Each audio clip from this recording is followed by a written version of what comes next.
Plastic bottles make you nauseous. Public transportation's awesome. Solar powered everything. No cell phone, just cups and string. You make your t-shirts out of grass. You kick the cars that guzzle gas. Understand. Use cartons, man. Be a Tetra Pak fan. Innovative ideas don't just grow on trees. Until now, that is. For artist and Syracuse University professor Sam Van Aken, what began as an art project turned into an innovative fruit farming project when he embarked upon the Tree of 40 fruit. Check out how art and innovation combine to create a striking fruit tree.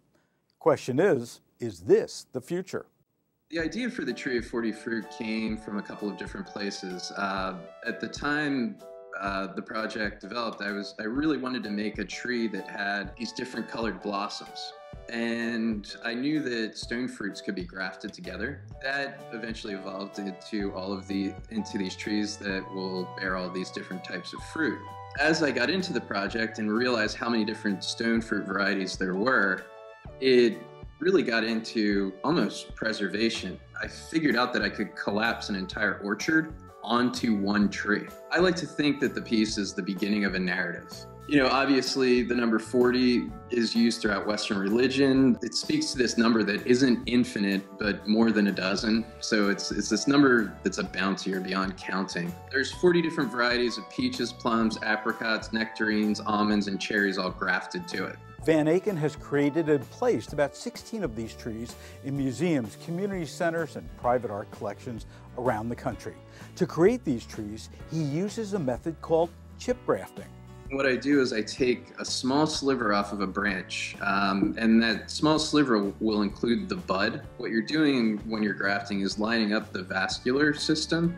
There's no exchange of genetic information. It's just the nutrients and water that are running through the branch. Each fruit maintains its own genetic identity, as there's no hybridization.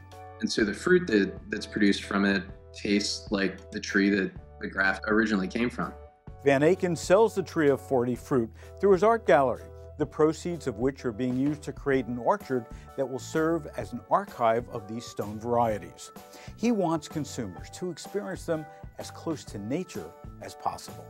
It started as an artwork and then evolved into something more, and eating the fruit directly off of the tree is so radically different than what you can find in most grocery stores. That early stone fruit that you'll get at the grocery stores, they're picked a week before they ripen. And when a piece of fruit ripens on the tree, it absorbs all of the sugars and it tastes so different. I want that moment when somebody sees this tree blossoming in these different colors and bearing all these different fruits to really start rethinking. And I think in many ways it's done that. I mean, it sparked a conversation about how food is produced and you know how our agricultural industry works.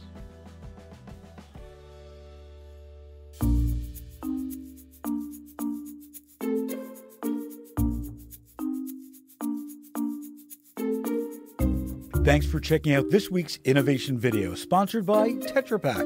Subscribe to the Lempert Report to watch more videos just like this. Also, visit supermarketguru.com. Visit becartonsmart.com, and you'll see how others are using cartons as a small step to big good.